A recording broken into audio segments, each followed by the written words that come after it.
What's up, everybody? I'm Imran Khan. I'm your host of Kinda Funny Games Daily. And joining me today, I am privileged and honored to have Suriel Vasquez here. Hello. Woo! That's the most applause I've ever gotten in my life. Hopefully that's only a start. Suriel, if you do not know, is one of the, I guess, Game Informer 7 is what we're calling it? GI7. Depends on who you mean by who, we, but yeah. I mean, that's the name I've decided to adopt. Okay, cool. Yeah. So Suriel was a former associate editor at Game Informer. He was our fighting games expert. Yeah. Yeah. And, so Greg invited 2 GI people over this week. So for my first hosting duty, to help me take the heat off me, Suriel and JV have decided to join. JV, by the way, is over here on the shock mic, so he's off camera. Hi, everyone. Which we've quickly discovered is not actually a joke. The shock mic is a real thing that shocks. Yeah, the shock isn't because it's like surprising or anything. It's, it's literally... It's not a fun word. It's just... It's dangerous. Yeah, don't touch it and metal at the same time, apparently. Some people like it. Some people like it. Yeah, if that's your thing, I'm not judging. Yeah. Yeah. You can say that about anything, though. Like, some people like it. It feels pretty good. Live your bliss. That's what I read online. Yeah. This is Kinda Funny Games Daily, each and every weekday at 10 a.m. live right here on twitch.tv Kinda Funny Games. If you're watching live, you can correct us when we get stuff wrong by going to kindafunny.com/you'rewrong. If you don't watch live, you can watch later on youtube.com/kindafunnygames or listen later on the podcast services around the globe by searching for Kinda Funny Games Daily. To be part of the show, head to patreon.com/kindafunnygames, where bronze members or above get to write into silver members or get the show ad-free. Suriel, I'm actually I'm really glad you're here. I'm not kidding when I say you were here to help take the heat off me. This is actually my first hosting gig. I probably fucked up so much of that. It's fine. It's fine. The thing about podcasts, remember, is that as long as like you don't break the actual like recording equipment, there's really no way you can totally mess up on a podcast unless, you say something really terrible, but like it's fine. People forgive a lot. You say that, but like now that you've said that, we're going to break something and we're going to have a heated gamer moment, I'm sure. That's true. I mean, we are covering one, so. Yes. Today's stories include, we're covering the Nintendo Direct today. We are covering the Ikumi Nakamura leaving Bethesda. And we are also covering a heated gamer moment, as Suriel just said. But before we start, there was a segment on the GI show that you pioneered, you revolutionized. I mentioned once, yeah. Yeah. You're going to have to help me with the name, because it is I don't know the name off the top of my head, because I didn't make it up. I should have asked Ben Hansen to tell me the name. I asked him permission. It's on a different show, so we're going to have to rebrand it now. Okay. So, on the GI show, you would, as an expert in cereal, since your name is Suriel, and that qualifies you as an expert,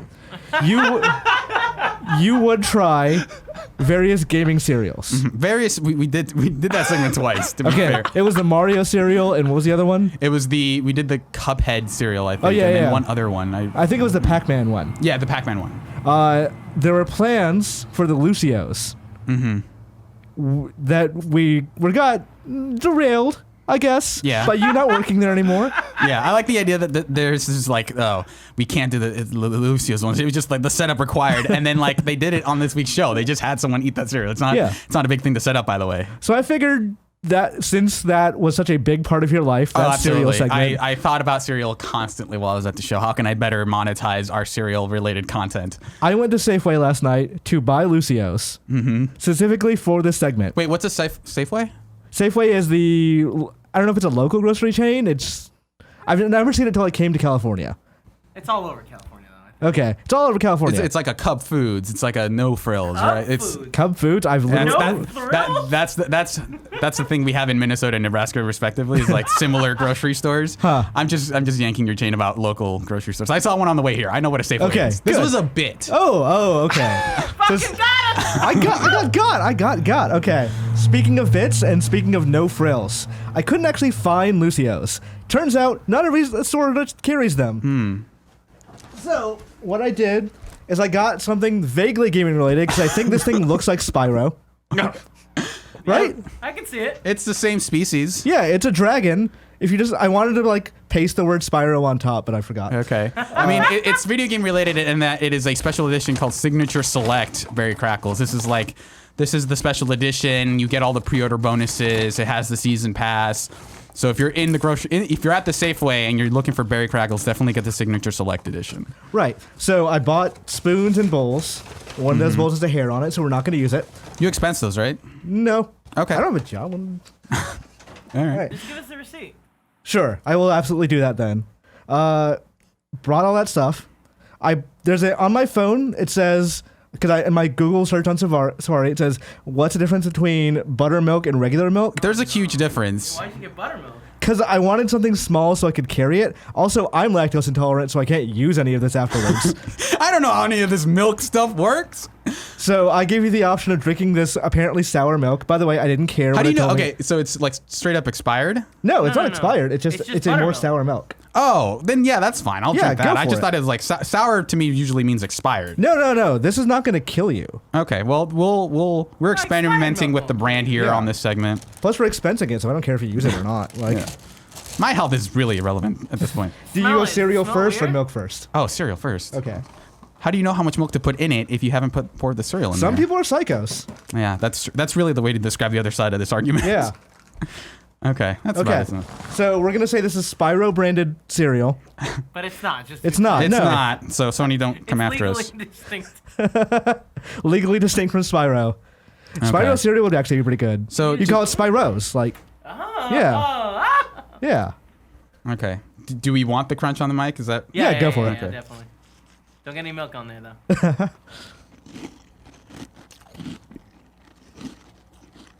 That's a good crunch. Okay. So the cereal is basically like Captain Crunch with berries. Okay. That's not really what I want to talk about.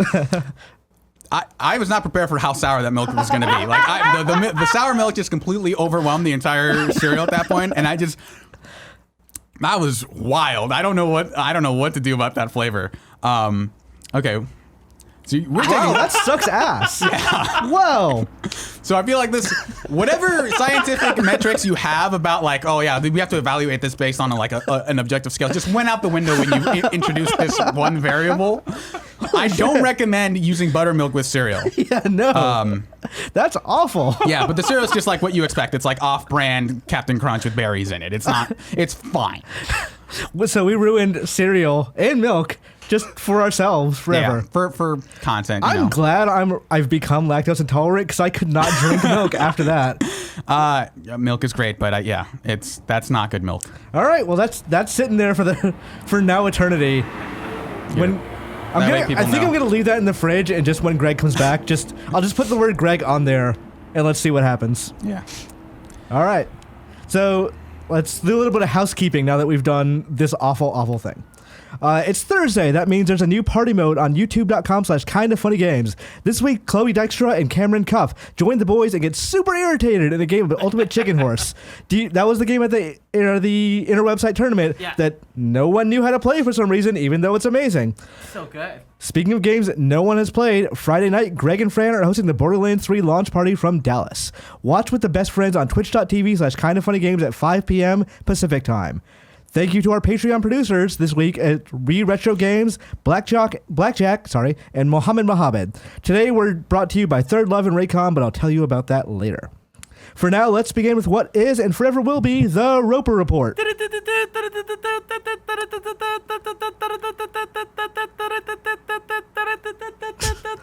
It's time for some news. I was waiting for you to finish. We got 4 stories today. Baker's dozen. Yeah, I don't stop until you tell me how many stories. At some point, it was just intellectual curiosity of how long it would go. Oh, I'll keep going. Yeah. I've gone for a long time. So let's start with, I feel like the biggest news today is there was a direct yesterday. This report was from me because I'm addicted to compiling news, I guess. Yeah. So I did this all last night. Let's start with the beginning of the direct opened with Overwatch, which had been rumored for a while. Yeah, there was that leak of the carrying case. Yeah. And they just opened straight up with it like, hey, Overwatch is on Switch now. Are you going to play Overwatch on Switch? I mean, I have it on PC, so probably not. It's not like a game. It's not a go-to game when you're like, oh, I'll play this, on this like terrible Wi-Fi wherever I happen to be. I can't imagine you can play it anywhere else.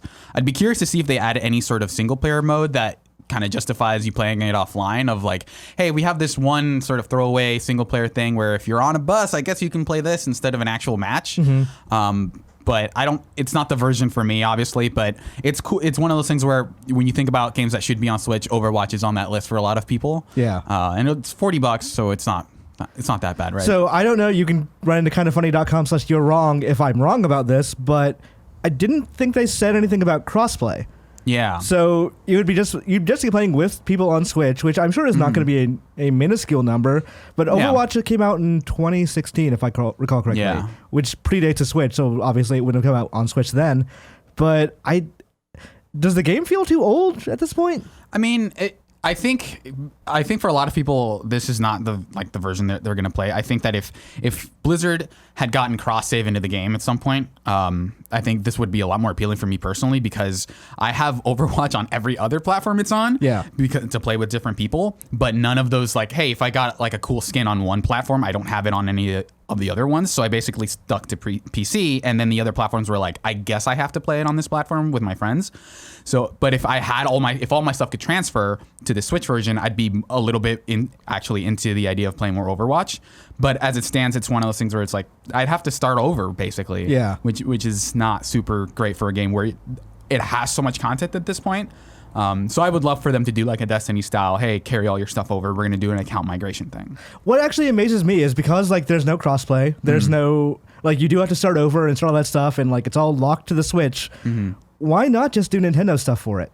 Yeah. Like why is there not a Mario costume for May? Yeah, like Link for Tracer or whatever. Yeah, that makes sense, and they did it with Diablo.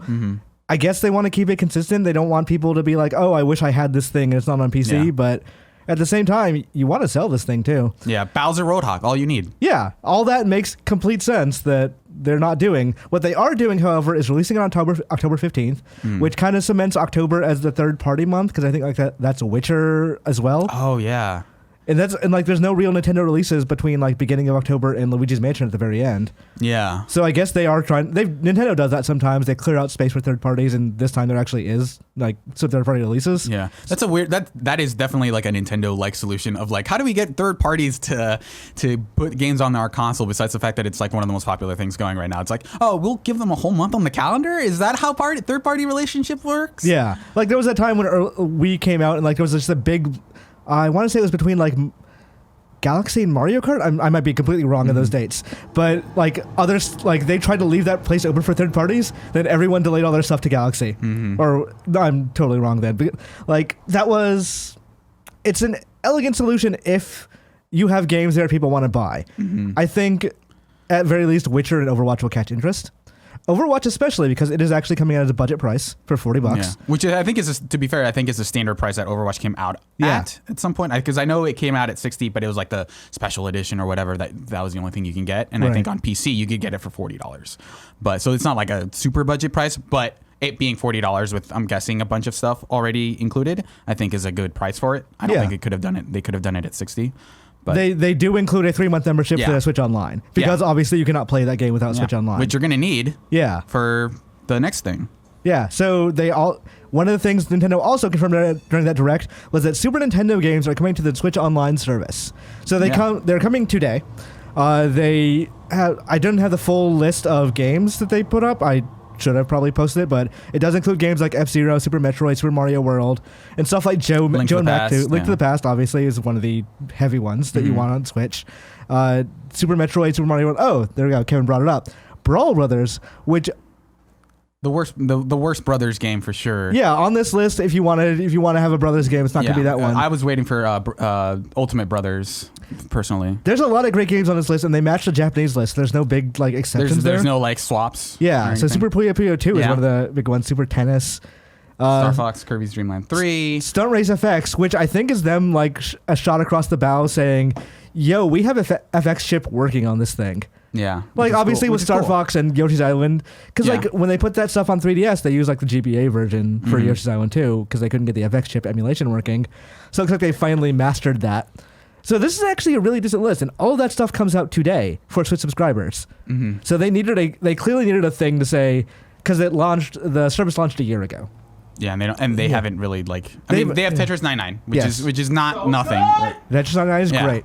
But it feels like that service has been about being able to play those games online and a few bonuses so far. And this feels like the biggest thing they've done for that service since either Tetris 99 or at all. Like, yeah, it's smart, I guess, to do this right before people's like auto renew comes up, because they don't want people turning it off. They want them to subscribe you for another year. And if this is the launch service, hopefully they're able to get a better because honestly, one of my big problems with the NES stuff, besides the fact that most of those games don't hold up great, is that they release 2 games a month, and that's awful. That is a terrible like scheduling, whatever kerfuffle, whatever you want to call it.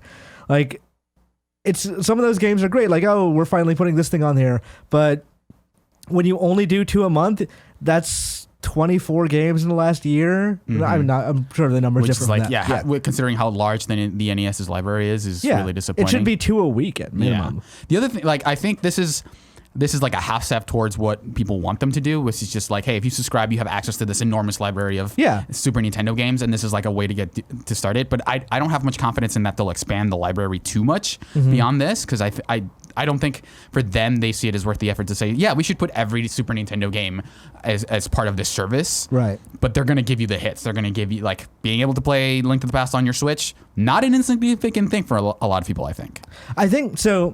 I think with Switch Online, people want Netflix of 2014, of like when they had tons of movies and TV shows and you could just pick whatever.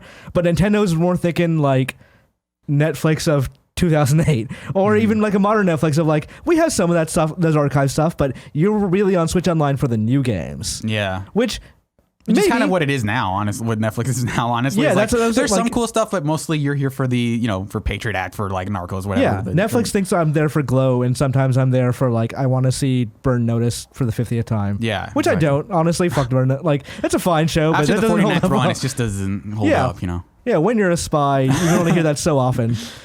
But yeah, they also have an SNES controller that, much like the NES controllers, you can buy exclusively through Switch Online. Yeah, which is a weird thing. It's weird, but this time it's not a rail thing. I think they realized that was a weird idea of like you can only charge it by putting it on the Joy-Cons. It doesn't actually work on the rails. So is it just USB now? Yeah, it's just a USB-C. So like in that case, like 8-Bit Do makes really good controllers. You could also just get one of those. Yeah. I mean, I think even if the hardware on the 8-Bit Do ones is better, I think there are people who will like, it's not official. It's not Nintendo making it. I don't want that, and this is that for them. I'm like, honestly, I would get one, but never actually use it, to just like have it sitting there. If I ever want to use this, I never will. But if I ever want to use this, I can use it. Yeah, or like connect to a RetroPie or something. Yeah, or your PC. Yeah. So the next big piece of news was Smash Brothers stuff. The first they showed Banjo a little bit. They're like, okay, well, we haven't shown it since E3, so let's confirm a release date. By the way, that release date's today. Yeah, which was super surprising, because I feel like the gap between them announcing Joker and then releasing Joker, and then between Joker and Hero even, was like pretty large. And then this is like, what, the month after? Yeah. That's crazy. So what I was told originally was that they're behind, basically. They were behind on DLC stuff. Hero was supposed to be a shadow drop at E3. Oh, really? Okay. Yeah, so it was supposed to be like Hero's out today, and also now Banjo's next. But it took a little bit longer with him. I guess he was a more complicated character. I mean, I can see why. Yeah, and I imagine licensing also held that thing up quite a bit. But now that they're kind of back on track. So Banjo is out today. We'll talk a bit about him later today in the Gamescast, because both Suriel and I have gotten hands-on time. Yeah. They also revealed the next character. Yeah. And Andrew and I talked about a little bit about this earlier this week, that on the Nintendo page, they said like a copyright SNK. So we knew it was going to be an SNK character. Yeah. Which I think made that character trailer, which is one of the best character trailers, period, for Smash Brothers. It's super good. It made it more amazing, because all we knew is it was going to be an SNK character. We didn't know who it was. So the character trailer is the KOF 94 opening? One of the early ones, for sure.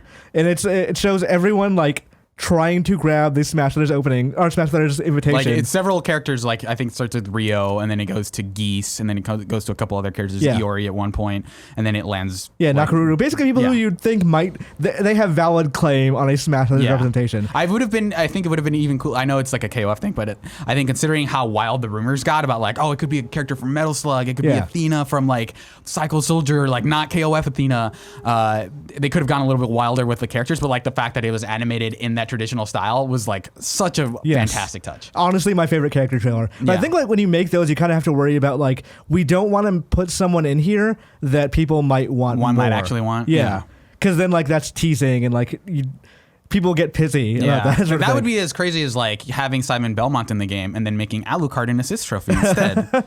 That would just be You know what I was thinking about the weird. other day? That they teased Kid Dracula at one point and then like they showed his shadow. I don't recall him ever being in the game at any point. I'm probably They like, teased his sticker. Yeah, I don't know if it was a That's basically sticker what or they like did. he was supposed to be like one of the background monsters or something. Yeah. Anyway, but like they eventually showed Terry Bogard, which is fantastic. I love Terry. Yeah. I love Terry's like fake English, like through that entire direct. I was streaming it last night. I was just going like in my head like, "Are you okay, Busta Wolf?" kind of things. Yeah. I'm imagining Kirby saying those things, which is gonna be adorable. Oh, dude, yes. He's gonna have a Fatal Fury cat, and then that should be the action figure they make, and that'll be the one that I buy. I'm very curious to see if he plays similarly to how Ryu does, where if you do the commands for his moves, if they're strengthened, because I think like maybe doing that a third time isn't as interesting. But you know, what else are you gonna like? How else are you gonna diversify that character in a way that makes them interesting and cool? But I'm very excited about this, like having what's basically Capcom versus SNK 3 in this game, with Ryu versus Terry for the first time since CVS 2. I think is a really cool thing. The fact that Capcom isn't doing it is crazy, but I'll take what I can get. So at the time, they also did announce like, oh no, there's only one more character left. Who's it going to be? Oh wait, we're actually doing a Season Pass 2. So you don't need to worry. There's going to be like 5 more characters after that. And Sakurai saw the next year of his life fade away. He looks so tired. There was a Smash thing afterwards that he was like, looks like I'm never going to get a vacation. I'm like, I would take a break. I would be fine if we just waited a year. That's the last character they announced is like, finally I can go on vacation. The last character is me. I would like to announce my stream channel that I never use because I'm on vacation. Yeah, part of that where he like played 2 characters at once. Doing that was phenomenal. He is crazy. Such good content. And he was in like last. Oh, he was like, oh, it was so easy last time because like Hero has a menu, so I could just do like this. But now I have to fight like this. I'm like, both of those are weird. Yeah. Dude, no. Yeah. Which shows like he has like a bit of a fighting game background. Yeah, he was a Street Fighter 2 competitive player. Yeah, it's also. And so, like, I think Terry Bogard makes sense as like as a callback to like retro stuff. And I think a lot of people were upset that, you know, SNK doesn't have the notoriety, like they're wasting a slot, and that just seems like a weird thing because I think people forget that a lot of the appeal of Smash choices were like, who's this guy? Yeah. Right? Because like even in Melee they had Marth, which people had not heard of. They had Game & Watch, which people might have heard of, but like not really. Like, yeah, Rob was a failed accessory for 2 years. Exactly. So like having these weird out of like nowhere characters, I like for a lot of people is like really cool. I like that they're not just saying like, well, who's popular? Right. And the fact that they have more characters on the way kind of, I hope, alleviates a lot of that frustration of like, well, maybe your character can make it in, you know, in the next pack. Right. So I'm curious to see if they take another like crossover direction with the next pack, or if they go like, now let's go back to more Nintendo characters. LegendOfKanto asks, hi there, Imran Suriel. Great to have you on the show. Nintendo held a direct last night, including information about Super Smash Bros. Ultimate DLC, confirming that they will expand the DLC offering past the original Fighters Pass into the future. Given that all the character choices have been an assortment of third-party choices, do you think this game has any real limitations anymore? Or do you think Nintendo, and he wrote Samurai, but I assume that's autocorrect, but Samurai is a pretty funny name for Masahiro Sakurai, can essentially lay claim to anyone they see fit? Also, do you foresee a future in which characters outside of gaming are given a chance to beat on Mario and friends? Keep up the good work, Lucas. So I think it almost immediately you can kind of rule out any sort of Sony cooperation. I think I wouldn't rule out anything Microsoft related at this point with Banjo being in the game, but I don't think they're going to do Master Chief just because but maybe they will, right? That's no longer off limits. Yeah. But I don't think we'll see something like Kratos. I don't think we'll see, you know, Nathan Drake, even though that'd be cool. But I think Sony definitely seems like they're living in their like ivory tower right now of like, we don't want to do any crossover stuff unless it's within our own ecosystem. So I like that stuff feels like it won't happen, but anything other than that, like I think anything video game related, I think is up for grabs at this point. I think at one point Sakurai straight up said like, we don't want Goku in there because he's not like a video game character, or am I just be making that up? No, he said like they have to have originated in video games. Right. So it can't just be that they've been in video games. They have to start there. Yeah. And at this point, like Smash's roster is so large, like Goku's like the only character that feels like they're missing in terms of like holy crap announcements. Yeah. But at this point, I don't think there's really anything outside of like Sony stuff that feels super off limits. Because I mean, at one point people were talking about Doom Guy, which wouldn't fit like that game's aesthetic, but no one thought like Snake. Yeah, like they have so many characters, and they have like they're really good about toning that stuff down. Like even like on a similar note, like they added Sans to the game, right? Like as like a Mii costume for the the Mii shooter, which is cool. Yeah, it's like a cool way to get people in. And I didn't see like any like, oh man, they didn't actually put him in the game. That's everyone is just happy to have the option to play as him in any way. Yeah, Sakurai told a story after like Toby Fox came to his house and they played Smash Brothers together. That's and like crazy. Sakurai drove him home in his, I think Toby Fox is on Twitter saying like, yeah, Sakurai drove me back to my hotel afterwards in his car, and she kept calling it the Batmobile. That dude is it's like, this life. is the weirdest story because like, what? This is a guy who made like a fan game a couple of years, or was making Mother fan games, and then made his own indie thing, which has now become the most popular thing in Japan in like 5 years. That's super cool. Yeah. But yeah, I don't see them ruling out anything at this point, but I could imagine like, I mean, honestly, I'm at the point where I would want any of the Fire Emblem characters from Three Houses. Like any Claude would be probably the one, just because he would be an archer, which would be different for Fire Emblem characters. But in terms of what I want, there's just not a whole lot of like major Nintendo characters left that I can think of that I would want. Right? I'm sure if I like scoured like a list of like, here's some cool Nintendo games, you know. I want a different Zelda character than like the same basic ones we've had. Yeah. So like Urbosa would be great. Yeah, I think any of those like those 4 Guardians, I think they're called, would be good additions. I'm trying to think of like who else out, like who's a good like high. All the ones I can think of have been like they would maybe be clone, like Octolings would be neat, but they'd just be Inklings. Yeah, like I'm like Nintendo's kind of hitting it on new IP, so somebody from Astral Chain might be cool. Yeah. Yeah, I could see them promote like, because they did that with like Marth to some degree and Kid Icarus or Pit. I mean, of like, hey, we're promoting an upcoming game by putting them in Smash Brothers. Yeah, Roy was originally his game had not been released when he was in Melee. Yeah, so like they could do something like that. Maybe like I'm surprised. I guess maybe not super surprised that we haven't had like an ARMS character in there yet. Yeah, the ARMS would be good. He was a assist or punch. What was his name? Couldn't tell you. Yeah, maybe that's why they're not in the game. Springman. He was in Springman. Yeah, he was in the as assist trophy. Yeah. So yeah, we'll one see. Of them could Isaac would be a good one. Golden Sun has not been represented. Yeah. But in terms of outside Nintendo stuff, who would you want? Who would I want? Like if we're sticking to games. Yeah. I mean, I do this for every fighting game, but I would love for there to be a Suda Grasshopper character. I think the coolest thing they could do is put the Smith Syndicate from Killer 7 in there. Yeah. I've thought about this a lot as a fighting game character, where it's sort of like double from Skullgirls, where every move is like they transform into a different Smith basically. So like for a side B, he could turn into Mask the Smith and throw grenade launchers. Up B, he could be Cade or a Coyote and spring upwards. It'd be very difficult to do, but they've like that would be the thing that I would want. But or like Travis Touchdown, I think would be an easier. Yeah, Travis makes a lot of sense, especially like he's not that far removed from Joker. They're both from M-rated games. They both have like very stylized looks. Like, it would make sense. And if you need to talk move list, Sakurai, I'm always open. Obviously, you should consult me and not Suda for this move list for sure. He flew Toby Fox in. Like he can, he can pay for you. I'm up there in Toby Fox level for sure. Who would you want, Imran? Sora.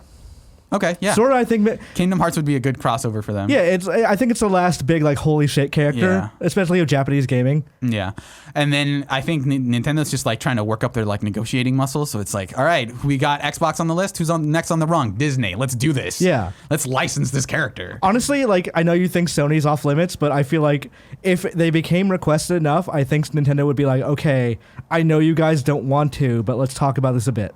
Okay, who would be a character? Like, I think if I could pick a Sony character, it would honestly be Cat from Gravity Rush. Yeah, Gravity Rush would be great. Yeah. I think Sony would probably go Ratchet and Clank. Yeah.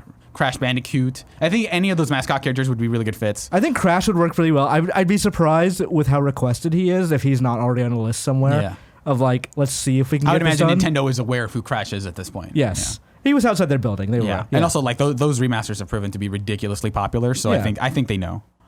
But yeah. I would be very interested to see what they do next. Like, honestly, half the fun of this is just finding out who they pick. Yeah, because at this point, it's like, I've gone from like, oh, they have to put this character in there to like, great, surprise me. You know who would be weird? Francis York Morgan from Deadly Premonition. that would be definitely a weird thing. But it's also possible because Deadly Premonition 2 not only exists, which is shocking to everybody, but Deadly Premonition 1 is coming to Switch as Deadly Premonition Origins. Yeah, which is, do you think that's like a legally required thing where it's like if we want to put it on another platform, we have to change the name of it or something? I don't know, maybe. Like they had... Because why call it Origins otherwise? Why not just call it Deadly Premonition? Yeah, that's a good question. Maybe they didn't want to be sound with a late port kind of thing. Yeah, like, this is the old game. Yeah. This one's got new things? Which I kind of wonder if it is the definitive edition they released after, which like mostly just let you break the game way earlier. So you didn't have to really deal with the combat, which is a good thing in that game. Yes, that game's combat was not great, but it was very weird in a way that I appreciate. Oh god, I remember the enemy calls in that game being like super disturbing. Yes, and that was like the best part of combat was just like hearing them like, "Don't kill me." Yeah, Deadly Premonition 2. Well, at first I was like, okay, this is weird. 1, why does this game exist? 2, is Hidetaka Suehiro working on it? And that's Square for anyone who doesn't know. Doing it. He was the original writer and director of those games. He is good at making weird shit. And he claimed he had never seen Twin Peaks when that game came out. I find that hard to believe. He is. You know, I played ukulele at PAX, that new ukulele. I was like, oh, this is a lot like Tropical Freeze. He's like, we've never played Tropical Freeze. I'm like, okay, motherfucker, you're lying. You can say that. I'm free to react. I see what you're doing. I see what you're doing. I understand why you're doing it. Don't bullshit me. Also, if you haven't, you should. Yeah. Like, wow, you just happen to make the exact same game. Amazing. But yeah, so Swery eventually did go on Twitter. Like, yeah, I'm the writer and director of this game. So like, great. This is going to be hopefully just as dumb and just as weird. I was looking at screenshots of it yesterday. The apartment that the character is sitting in at one point straight up is the apartment from D4. The Dark Dreams Don't Die. That's cool. I kind of wonder if he's going to wrap up that story in Deadly Premonition 2. That would be super. I mean, not to spoil anything, but like that would be a pseudo-like twist. Yes. If you're thinking about titles that came out this year. But I like that. I like that Nintendo is basically embracing their role as like the nostalgia factory for a lot of people. And they're just saying, hey, this thing that you liked, we're bringing it back. And then they've done that with Bayonetta, and now they're doing it with Deadly Premonition. Right. Which is, it's cool. I like that this is happening. Like, I'm not as big of a fan of like Deadly Premonition as a lot of people, but I saw this and like kind of had like, that's super cool. No, I absolutely don't want to play this. I want to watch someone play it. Yes, that is the proper way to explain Deadly Premonition is to watch someone else do it. I want to watch I want to watch Giant Bomb play it. Like like a group of two groups of two editors playing through the game at the same time, kind of switching off. Yeah, let's talk later. But also that game is going to be Switch exclusive at launch, says the Rising Star CEO. So it might come to later other platforms eventually, but for right now, they're only talking about Switch. Yeah. There's a lot of other stuff in the Direct. I didn't write down I didn't like all of it like a big discussion point, but Suriel, you specifically wanted to talk about Tokyo Mirage Sessions Sharp FE. Yeah, so that's getting a Switch port. That was up there for me in terms of Wii U games that I missed. Yeah. Even though I had a Wii U, there was just a thing of like by the time like maybe a year, basically anything after 3D World, which is it's still wild to me that game is still not out on Switch. It's coming. Like fingers crossed, but like Mirage Sessions was definitely one of those games where it's like I don't know if I want to play it on a Wii U. Yeah. Even though it wasn't. That it also crazy. came out very late. It was like 2016, right? It was pretty. It was definitely around the time where it's like I'm no longer interested in anything that's coming out on the Wii U. Yeah. And for all intents and purposes, I've heard nothing but good things about Tokyo Mirage Sessions. So I'm into the idea of them bringing that back. So this is one of those things where I'm excited for this. Yeah, so. I've played enough of it to know it's great. I've seen people say that it's better than Persona 5 to them. Okay. Like, in terms of, JB's shaking his head. Or shaking his head, yes. He's nodding. He's nodding. Yes, that's the word. That's the word. Yes, nodding. Yeah. He's shaking his head no, but it's like for a yes. And we're getting like stuff like Doom 64, which everybody obviously wanted. 2 Assassin's Creed game. Town, that game from Game Freak. Is now which also a Toby Hero. Fox composed game. Yeah. It's a Toby Fox Direct. Yeah, it's a weird that guy. I love how prominent he is now. He's doing like anime amazing. Endings and like he also did like a new composition of Megalovania for the Sans outfit. Yeah, so you have to buy the Sans outfit, but you get Megalovania in the game. So yeah, I'm definitely doing that. 100%. But But yeah, like really strong Nintendo Direct to have like out of nowhere, it seems like. Yeah, they always have a September one, but like it's usually not this strong. This reminds me of when they announced, when we had that week where they announced the Switch and like we got a bunch of Red Dead details in the same like span of like 48 hours. Like the Nintendo just swings wild at the weirdest times, yes, which is really cool. I mean, this year it's like they want to sell the Switch Lite, so they're trying to push everything. It's like, here's what you should tell here's a list you make your parents. Yeah. Like, oh, well, all these games are coming. Like, clearly I want this. A couple other things I want to mention. Obra Dinn is coming to Switch and other consoles. Buy Obra Dinn. Buy Obra Dinn. Obra Dinn is great. JB also nodding. It's an amazing game. Yeah. Amazing soundtrack. Don't read anything about it. Buy it. Just understand that Papers, Please is one of the greatest games ever made. Yeah. And that this is by the same people. So. Yeah, it's better than Papers, Please. It is better than Papers, Please. I find that hard I played it with a friend. That's a great way to do it. We had like a little notebook and we were writing down names and trying to figure everything out. Don't read anything about it. Don't absorb the twist before you get to it, but it's an amazing thing. And it happens pretty early, but you're gonna love that game if you play it. Don't even watch a trailer. Yeah. Just buy it. Yeah. Take a leap of faith, buy it, play it, love it. There you go. Yeah. Maybe listen to some music on YouTube if you want to be like convinced, because the music is fantastic too. Obra Dinn is great. There's also a Xenoblade remake or remaster. It's not clear, but they changed all the models. All the textures are different. It's clearly the Xenoblade and like Xenoblade 2's kind of like engine. Final Fantasy 8 tier of like, well, the original models are kind of like, it's weird. Like it's hard to define because like Shadow of the Colossus is the remake that's based on the source code of the original game. Final Fantasy VIII is a remaster that has none of the source code of the original game. It's all rebuilt new. So like, how do we define stuff at this point? Yeah, reupholstered. Yeah. There we go. Like that. It's interesting to me that game is a thing where Nintendo had to be dread kicking and screaming to localize that title in America, and then now it's a thing. There's been 3 games. It's become an anthology series. There's been another port to 3DS. Yeah. Like the characters in Smash Brothers.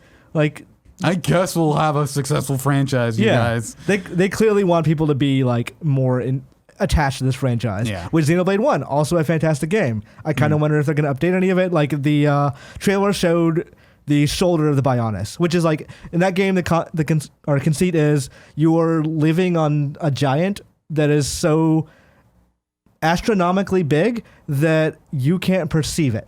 So everything that's on it is basically land. It's basically like if Earth were just one like vertebrae of a bigger thing. Yeah. So the end of the trailer showed the shoulder, which is like cut content from the original game. Okay. So they seem to be reinserting that back into the game, which is cool. Yeah, which is if you're going to bring that game back, that's definitely a thing you should do. And also Assassin's Creed Rebel Collection, which we talked about as a rumor here, is Assassin's Creed 4 and Rogue, which I might play Rogue. I never got a chance to play that. Yeah. All right, on to the next story. Ikumi Nakamura. She was that very nervous but happy but well-loved person during the Bethesda E3 conference that came out to introduce Ghostwire Tokyo. Yeah, she's like the creative director on that project, and she was, for all intents and purposes, like the lead person. Yeah, she is Shinji Mikami's apprentice. Like he brought her over when he was working on Vanquish with Platinum Games, and like they came over to Tango from there. And she was also on Bayonetta and Okami as an art director, so she has some chops basically. Yeah. This was her first big project. People loved her at E3. She announced yesterday abruptly on Twitter that she is leaving Tango Gameworks and is looking for new work. Yeah. And apparently, like, she had her LinkedIn, according to this story by Matt Kim at IGN. Yeah, Joseph Knoop and Matt Kim wrote the story. She has a link to her LinkedIn page, which is like such a power move. After 9 years as creative director and art director at Tango and ZeniMax, I felt here is one of ends of the journey, Nakamura wrote. I learned from the talented people I've worked with and I respect. Contact me if anyone wants to work with me. So this is... If you don't cover the game industry, this might not be this could be a thing that's either great or, could be nothing. If you do cover the game industry, a creative director leaving mid-development means something is different. Yeah. Something is massively changing with that game. Yeah, like it's hard to without much more information, it's hard to speculate, but it does seem like something happened. Either it's nice to say or maybe think that she got a better offer, but you don't get a lot of better offers than being creative director on a major triple budget game. If you get a better offer, you don't put your LinkedIn into the tweet. Exactly. So this is definitely a case where something happened and she was either frustrated or pushed out or something like that. And is looking to move on, which is unfortunate because it definitely seemed like that game had a lot of interesting ideas, and a lot of it felt like it stemmed from her approach to horror, which she had been posting about on Twitter of like, hey, here's how you do horror, here's sort of my approach. Yeah. She was posting a lot on Twitter of talking, basically talking shop, right? And the game seemed like it was going to be very much inspired by that. It doesn't seem like that game is super far along. It does not seem far along enough that people can run with her ideas. Yeah. It definitely seems like the game could shift in tone like pretty drastically at this point, and not be the vision that she had imagined at this point. Yeah, it's curious because I liked seeing her at E3. I liked what she had to say about the game. I liked that CG trailer quite a bit in terms of tone. It was also very cool to have like a Japanese female director like out there as the face of the game. Yeah, that's very rare. Yeah, you don't see a lot of that. And it's disappointing that if she's not going to be, because it does sound like whatever was coming up with that game was not what she wanted. However, if that's through corporate meddling or that the studio couldn't pull it off technologically or whatever, who knows? But yeah, it's disappointing. Yeah. And I hope she finds a position of that caliber. Right. She definitely feels like like you said, she has the chops to do it. And so I hope that she finds prominent placement within this industry and gets to direct basically something that would be more akin to her vision. I kind of wonder like what's going to happen. Is that game canceled? Is Shinji Mikami going to step in? Because he's got out of game directing. Evil Within was basically his last game. Yeah. I think the second one I don't think was directed by him. Yeah, it was. I wonder if that it's a Western developer. I don't remember his name off the top of my head, but he might step in for this one. Like I said, Shinji Mikami might, or this could be Mikami's last straw. Maybe he's done. Maybe he's like, I'm leaving Tango Gameworks. I've heard various rumors about what he's been talking about doing for a while. All those that sound exciting, so maybe this is going to push him out to do those things. I do kind of wonder like what becomes of Tango if this game is canceled. Like, because it seems they've had the Evil Within, and that's pretty much been it. And it seems like people like those games, but they don't feel like they've broken through. Yeah, the first game sold 1 million. Second game did not at all. Yeah. Like Bethesda is not super kind to developers who don't constantly like produce hits. I mean, to be fair, like I feel like they are more forgiving than a lot of other places. Like, from what I remember, Wolfenstein 2 didn't sell super great, and they're still following through with that trilogy. But there's also stuff with like Prey back in the day. Yeah, for sure. So, and to be clear, a creative director changing does not always mean a bad thing. Like, and I mentioned this on Twitter, Alex Eniel, who does Brave Wave Studios and like CVX Freak for people who know, he mentioned that Resident Evil 4 is a historic example of Hideki Kamiya was working on the game. He wanted to make it a more action thing, like it ended up becoming Devil May Cry, what he wanted to make. But Shinji Mikami went, this is not really Resident Evil, so we're going to change you out, and I'm going to jump in for this one. There were some other iterations between those two things happening, but like creative director can sometimes be a change can be for the better. Sure. So maybe that's going to happen with Ghostwire Tokyo, but hopefully Nakamura the circumstances on it did not seem as like, I don't think it was like a Capcom situation like this. This does not seem like that situation. This did not seem friendly. But again, it doesn't necessarily have to be a bad thing. But from that to a story that I saw this morning, popular Fortnite streamer, and I might be getting this name wrong, but also I don't care that much, Tfue, I don't know. Tfue, used a racial slur in a stream, then deleted it. This is from PCGamer by Jody Macgregor. I think original reporting was by The Verge on this one. So you may know Fortnite Pro Turner Tfue Tenny for his legal dispute with FaZe Clan, with whom he was under contract, or simply because he's almost 7 million followers on Twitch. That's a lot of followers. I have like 50. You may know, you may also know him for controversies like his 2 bans from Twitch, including a 30-day ban he received in 2018 for using a racial slur, or the time he was suspended from Fortnite by Epic for account selling. Tenny also plays Minecraft on his channel, and during a recent stream, he once again used a racial slur, saying in an exaggerated accent, "You guys fucking killed all the villagers, man. Y'all motherfuckers killed them, N-word.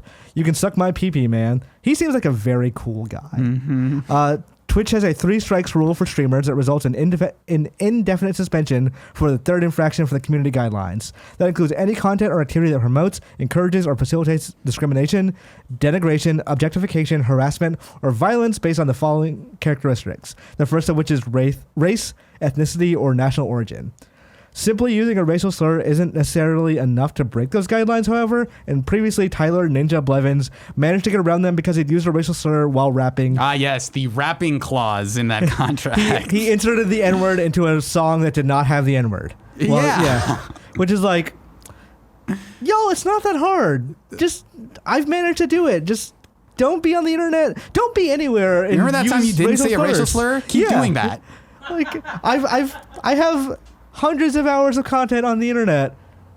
Have not said a racial slur. It's super easy and like, to not do it. Look, I've gotten big mad at video games before, but like, racial slurs are not what I go to. I go for like more personal things when I'm trying to be toxic to someone in Dota 2 who is not getting what I'm trying to tell them.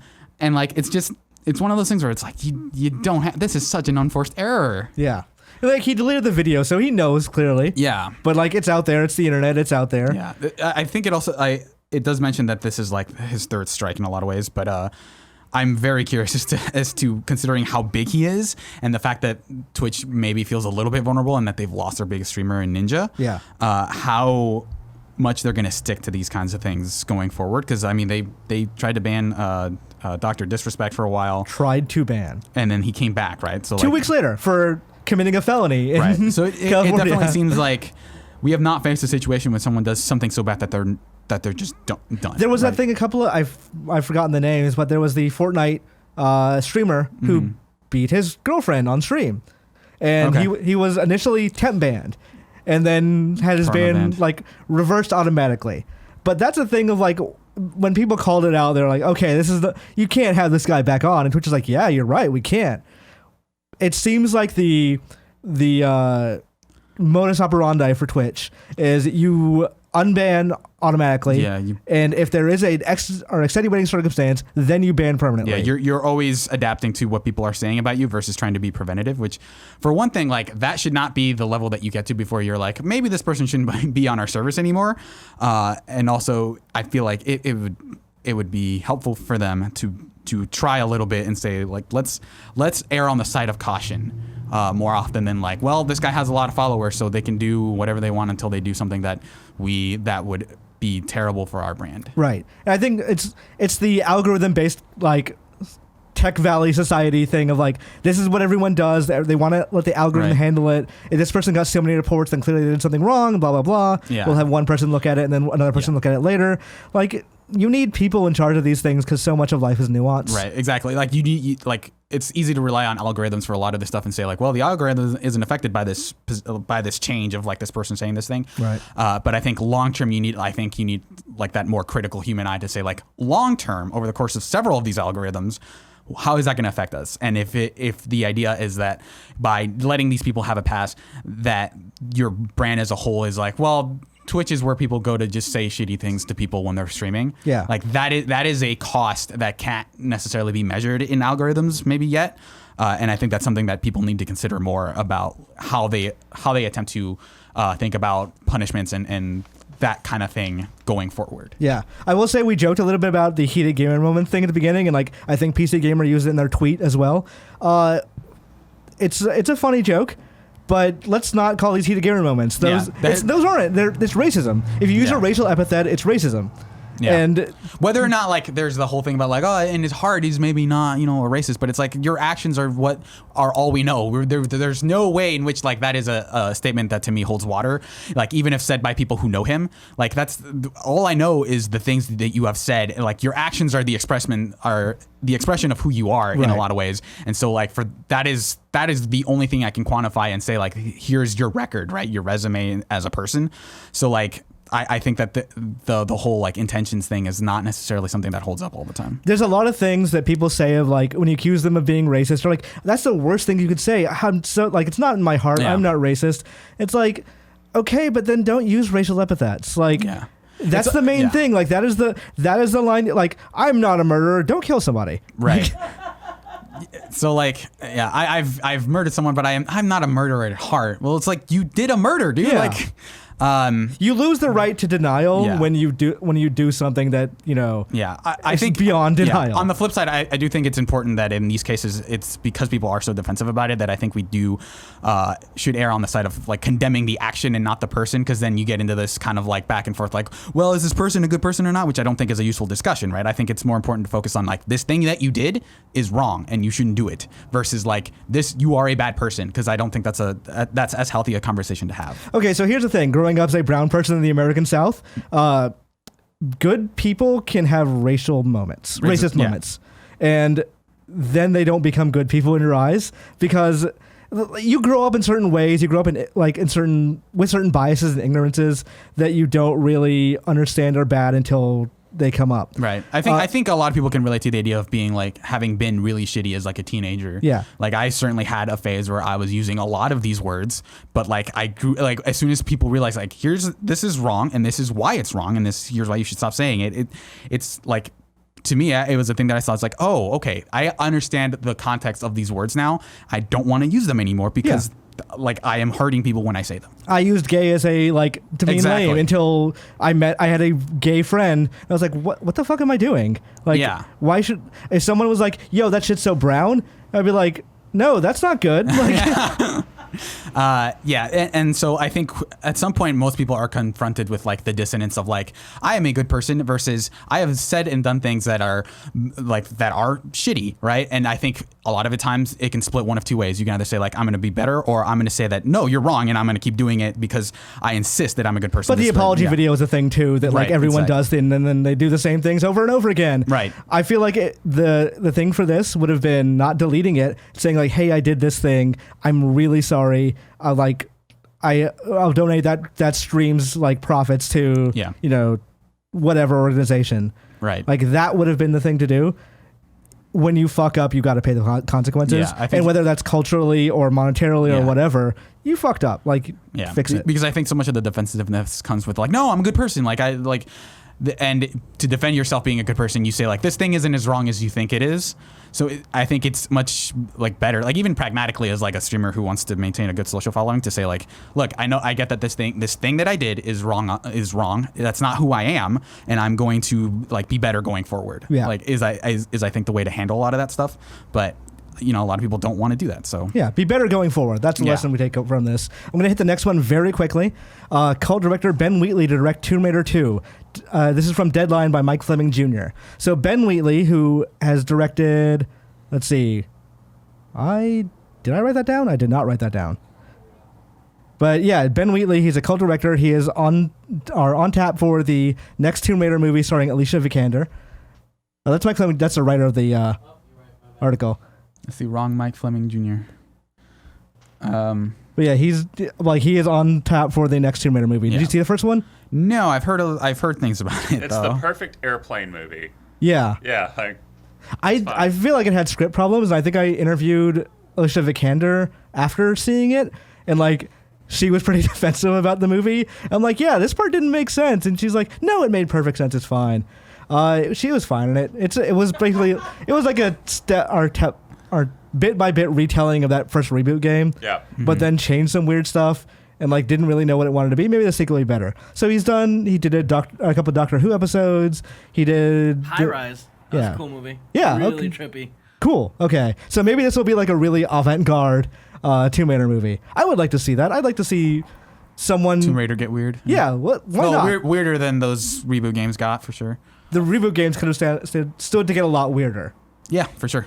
But yeah, so that movie is set for March 19th, 2021. So I've always been fascinated by that. Yeah, video game movies are always this weird fascination that I have that I'm not always super into, but it's like, I'm curious to see how they adapt it, even though I haven't seen this particular one. It's always interesting to see how people will tackle those projects, because like, if you think books aren't adaptable, try adapting a video game into a movie. But Suriel, that is so far away. Yeah. If I wanted to know what is coming to the mom and grop shops today, where should I look? Well, you could look at the official list of upcoming software across each and every platform as listed by the Kinda Funny Games Daily Show, hosts each and every weekday. Yeah.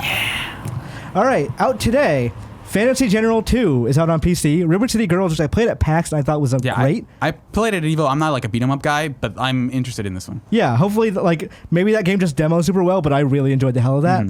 Headliner, Novi News, Green Hell, Hyperforma, Quarters Please, Gnome's Garden, Lost King, Asdivine Menace. That's a name. Asdivine? Asdivine makes more sense than Asdivine. 50 Words by P.O.I. Pogi. Battle Supremacy, Ground Assault, Wuppo, Definitive Edition, If My Heart Had Wings, The Battle of Mahjong, Pocket Clothier. Those are two games, by the way. If My Heart Had Wings and The Battle of Mahjong. It's not like The Battle of Mahjong. A visual novel about dating and Mahjong. Pocket Clothier, Spaces Cows, Rugby Champions, and today's SNES games, which you mentioned earlier. Yeah. New dates, and because they had a direct today, there's actually quite a few of these. Direct yesterday, I should say. The Sinking City Switch release date is now September 12, 2019. Doom 64, November 22nd. Tokyo Mirage Sessions Sharp FE Encore, January 17th. Divinity Original Sin 2 Definitive Edition, which has like Steam connection, so you can cross save between the two. Out yesterday, August 4th, Deadly Premonition Origins, September 4th. I did that twice. Deadly Premonition Origins, out September 4th. Little Town Hero, October 16th. Trials of Mana, April 24th. Overwatch on Switch, October 15th. Jedi Outcast 2, and I think also Jedi Academy is coming out the same day, September 24th, 2020. September 24th, 2019. I'm bad at dates. I wrote a whole... This is why I relied so much on the GI guide, which hilariously I automated right before we got let go. So that's feeling real proud of that one. Assassin's Creed Rebel Collection comes out December 6th, and Devil May Cry 2. Best, but definitely not, but maybe least. Why are they releasing it alone? Why? Why, Capcom? Because, they did the first one. I guess it makes it easier for me to just get DMC3 when the time comes, but... Just wait for the whole collection to come out on Switch at some point with 3. Yeah. And also, 3 is the one you want to play. Yeah, 3 is the one. I bet 4 comes at some point too, but we'll see. Dante for Smash. That would be a good addition. Yeah, Dante would work. Yeah. Devil May Cry 2, September 19th. Deal of the day. I totally forgot to do this. So if anyone has a deal of the day and you're wrong, let me know. Give us your favorite prices out there for games. Do you want to just jump to reader mail, or do we? Now is the time for reader mail. All right, on to reader mail. Billythedoor says, "Hello. Some more DLC fighters are announced for Smash Ultimate. Personally love Smash, so that means I'll throw all the money I have for more fighters. But Smash is the only fighting game I play. Suriel, as a fighting game expert, I was wondering, what are your thoughts on the amount of fighters in Smash? Is there such a thing as too many fighters?" I think, in the grand scheme of things, no. I know where the question is coming from, as I know that there is a problem in Smash of there are 70 something fighters at this point. And growing. I think it is at this point the largest fighting game roster in a game that isn't, Mugen. I think MVC2 still beats it out, but probably won't at the next Fighters Pass. I think eventually Smash will have probably the largest roster of any fighting game. And I think for a lot of competitive players, it can be difficult to say, well, I don't know all of these matchups. But I think in the grand scheme of things, I think it is a good thing to have more fighters, because even on to start on a competitive level, having those rare characters that you see every once in a while can be kind of exciting. Of you don't get to see, for example, Duck Hunt much, but there was one person at Evo this year who got to top 8 with Duck Hunt, and that was really exciting for the scene. Because it shows hey, there's this whole other cast of characters. And for a lot of competitive players, you learn to play against the biggest threats, right? Everyone knows how to play against Joker, because Joker was seen for a long time as the best character in that game. Right. One Evo. Yeah, exactly. And so if you're a casual player, just let the competitive people sort that out and say hey, here are the characters that you need to focus on. Here are the characters you need to learn. And I get the idea that learning every character can be difficult if you're trying to play at a high level. But I think for a lot of people, having those characters is sort of it makes it easier to buy in and can grow the scene of hey, I Duck Hunt is a character I come back to because I love Duck Hunt as a character. I wasn't a big Duck Hunt fan of the game, but I like that he's in it, and I stuck around with Smash 4 and Ultimate more because he was in it, even though he's not like a standard character. So I think that there are problems with having a larger roster, but I think there worth it overall because it expands the scope of the game in a way that makes it more interesting. In that, maybe years from now we have a completely different set of characters who are dominating the meta, and that makes it more interesting. Yeah. Versus like something like Melee, who they're not patching it, which is another issue, which is like why that game has the same like 5 characters in every top 8 basically. So I think it is a good problem to have, I think, to have that many characters. Yeah, as a somewhat casual observer, I like watching fighting games, but I don't ever play competitively. Mm. It is so boring to me when I watch an Evo and it's the same characters over and over again at the top 4. Yeah, I think having too many characters to choose from and to have to compete against, I think is preferable in a lot of ways than to having the same set, even if that can make it feel more comfortable in the long term of like, okay, if I'm playing Street Fighter 3 Third Strike, I know that I need to fight against Chun-Li, and if I know that matchup, I'm pretty good, and I can like think about a few of the other characters next. So I think it's overall, like I said, it's a good problem to have. Like the most exciting like Evo top 8 for me ever was that time Elena was just released, or had just been released the previous year, and like who was it who was playing her? They kept like using the heal. Might have been Justin. Might have been okay, but like that was such an exciting. Yeah. Because he knew how to play her super well. Right. And that's like, that is 100%, like the flip side of that is that everyone hated Elena because she was such a lame character because she could heal and win matches just based on attrition. But like you said, it's like, as a casual observer, seeing a new character who could do a new thing that was interesting and cool, I think was exciting for a lot of people and made the Spectre side of it, or like which is part of the scene in a lot of ways, right? Because I think spectators contribute as much, if not more at this point, to a scene's growth in terms of monetary value. That can be a good problem to have for sure. All right. Lewis asked, how do you go about covering a game conference? For example, yesterday Nintendo Direct. I chose this because we used to do this differently. Mm-hmm. And like now I think this is actually an introspective moment for us. Yeah. Right now it's like not applicable because I don't do it. But when I was at Game Informer, it was definitely one of those, especially like E3 was like a kind of like a fun crucible in a lot of ways where you would get news in, and we'd have like a person who was grabbing all the screenshots and the trailers and basically getting assets. We had a number of people covering, like we had like separate Slack channels for live streams, and we would say like, okay, we have like a pit boss, and sometimes it'd be you, Imran, sometimes it would be like another senior editor, and it'd be like, hey, this thing is coming up, we're seeing this trailer, like you go write this up, right? And so you'd have like multiple writers working on stories over the course of like a conference, which made it hectic, but at the time, like once those conferences wrapped up, like we all kind of felt bad, like, yeah, we crushed it. Like we covered all these stories. Those things are all up on time, and we felt pretty good about having worked those. Yeah, it was E3 was an interesting thing because like we would be in coffee shops scattered around LA because we had not all met up yet, like writing up news. I remember the specific time where like we were covering the Ubisoft conference, and I plugged my laptop in, and I was like writing stuff up, and I realized, oh, I'm out of battery. So I had to write up like, I'm out of the mix right now. Like my laptop's about to die. I need to find anything. Then JV messages me and says, oh yeah, we were there yesterday and Kyle Hilliard broke the outlet. Do you remember that? I do actually. Yeah. He did break the outlet. So like apparently I just happened to get the terrible luck of sitting in the same booth you guys did, and you guys had fucking broken the thing. I didn't do it. Kyle did it. Yeah, okay. To be clear. Kyle Hilliard broke it, which you can find him on Twitch at twitch.tv/Kyle Impersonator. Yeah. Every morning at 11 Central, which is like 9 a.m. Pacific. He's doing a really good Let's Play of Metal Gear Solid Ghostwire. Yeah, I've watched it. It's fun. Yeah, it's a fantastic game. Let's see. Time for Squad Up. Alec Bobko with PSN ALBOB 875, ALBOB 875. He said, I'm looking to add more KFBFs to my friends list and hopefully squad up with some people for Borderlands 3, which comes out super soon, actually. I game mostly in the evenings and weekends, and I'm in Eastern time. So you guys want to play Borderlands 3 with somebody? You're looking for... And play that game co-op. Don't play Borderlands single player. What are you doing? Play it with somebody. Talking to Alec Bobko. All right, let's head up to You're Wrong. Let's see what we've gotten wrong. Apparently, I missed the deal of the day. Baba Is You was $11.99 on Steam today. Baba Is You is a fantastic puzzle game that will make you feel super dumb. You will love it and you will hate it. And it's like that game came out the same time as Sekiro, and I had never felt dumber and worse at video games. Yeah, between Sekiro and Baba Is You, that was definitely the real hardcore gamer hours for a while. Gamer B was the Elena player. That makes sense. I probably would not have cheered as much for Justin Wong, just because he's in so many finals, and like I like cheering for underdogs. Tfue is pronounced Tfue.